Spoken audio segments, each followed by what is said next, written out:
You don't actually have a time problem. You have a silent war happening inside your mind, and no one ever taught you how to see it. Because if you're being honest, it's not that you don't know what to do. You know exactly what needs to be done, but somehow the day slips away again. You tell yourself you'll start in 5 minutes, then it becomes an hour. Then the whole day feels contaminated. And now even starting feels pointless. And the worst part? It doesn't feel like laziness. It feels like something deeper. Something you can't fully explain. Like your mind is working against you, while also being you. If this kind of psychology-based content helps you understand yourself better, subscribe now. Because this channel is for people who don't just want productivity tips, they want to understand why they feel stuck in the first place. Because what if I told you the biggest time management secret no one talks about, well, it has almost nothing to do with time? Most people think time management is about discipline, schedules, routines, waking up early, pushing harder. So when you can't follow through, you assume something is wrong with you, that you lack willpower, that you're inconsistent, that you're behind. But that interpretation might be the very thing keeping you stuck, because your behavior isn't random. It's patterned, it's protective, and more importantly, it's trying to solve a problem you haven't fully seen yet. One way to understand this is, your mind is not managing time.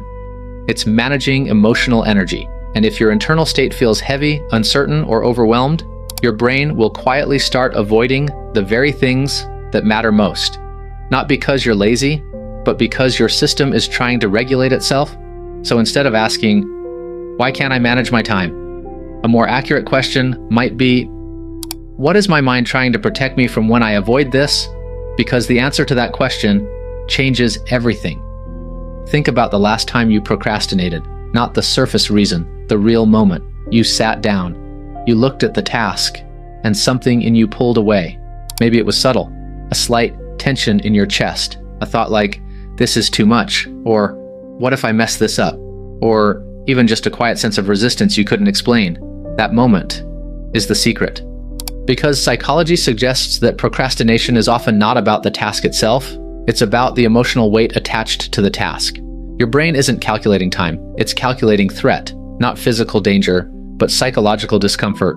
Things like uncertainty, fear of failure, fear of not being good enough, fear of wasting effort, or even fear of success, and the expectations that come with it. So your mind does something incredibly intelligent. It delays, it distracts, it redirects your attention to something safer. Scrolling, watching, planning instead of doing, because in the short term, avoidance reduces discomfort, and your brain is wired to prioritize short-term relief over long-term goals. That's not weakness, that's design. But here's where it becomes a trap. Every time you avoid, you teach your brain that the task is dangerous, and the next time you face it, the resistance gets stronger, not because the task changed, but because your association with it did. So now you're not just managing time, you're managing a growing emotional resistance loop. And no productivity system can fix that if the underlying mechanism stays invisible. So maybe you're not bad at time management. Maybe you're someone whose mind is highly sensitive to internal pressure, someone who feels things deeply, even if you don't always show it. Someone whose brain doesn't respond well to force, but shuts down under it. And that changes the entire conversation. Because now, you're not someone who needs more discipline. You're someone who needs a different relationship with action.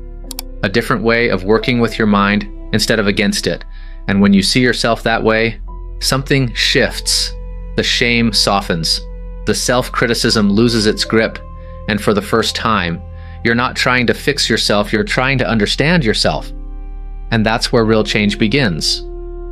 So what do you actually do with this? How do you manage time? When the real issue is emotional resistance, you don't start with time. You start with friction. Because the goal isn't to control your day perfectly, but it's to reduce the internal resistance that makes starting feel impossible. One way to do this is to shrink the psychological entry point, not the task itself, just the moment of starting. Instead of telling yourself to work for 2 hours, you lower the bar so much, your brain doesn't feel threatened. 5 minutes, just opening the document, just writing one line. Because your brain doesn't resist effort, it resists perceived overwhelm. And once you begin, something interesting happens. The resistance doesn't disappear, but it loosens. because action creates momentum, and momentum reduces friction. Another shift is separating your identity from your output. Right now, a lot of your tasks don't just feel like tasks, they feel like evaluations, proof of whether you're capable, disciplined, good enough. So every time you sit down to work, it's not just work, it's exposure, and that makes your brain defensive. So instead, you start treating your actions as experiments, not tests. You're not trying to prove anything, you're trying to explore what happens if I try this? What can I learn from this attempt? This small shift reduces the emotional stakes, and when the stakes feel lower, your brain becomes more willing to engage. There's also something most people overlook. Your environment is not neutral. It's constantly shaping your behavior. If your space is filled with easy distractions, your brain will choose them. Not because you lack control, but because your system is designed to conserve energy. So instead of relying on willpower, you redesign your environment to reduce decision-making. You make the important things easier to start, and the distracting things slightly harder to access, not perfectly, just enough to tilt the balance. And because small environmental changes can create massive behavioral shifts over time. And then there's this, and you stop treating rest as something you earn, because if your brain is constantly tired, overstimulated, or mentally overloaded, no amount of planning will fix that. Your system needs recovery, not just sleep, but real mental space. Moments where you're not consuming, not reacting, not pushing, because clarity doesn't come from forcing more effort. It comes from reducing internal noise, and when your mind feels clearer, starting feels lighter. Not easy, but possible. The truth is, time management was never just about managing hours. It was about managing your relationship with yourself inside those hours. And no one teaches you that. They give you systems, but not self-understanding. They give you structure, but not awareness. So you keep trying to fix the surface, while the real pattern stays untouched. But now you see it. The resistance isn't random. The avoidance isn't a flaw. It's a signal, a pattern, a system that can be understood, then slowly reshaped. And that means you're not stuck. You're just learning a different skill than you thought, not how to control time, but how to work with your mind. So the next time you feel that resistance, that quiet, pull away from what matters, pause, not to judge it, not to fight it, just to notice it.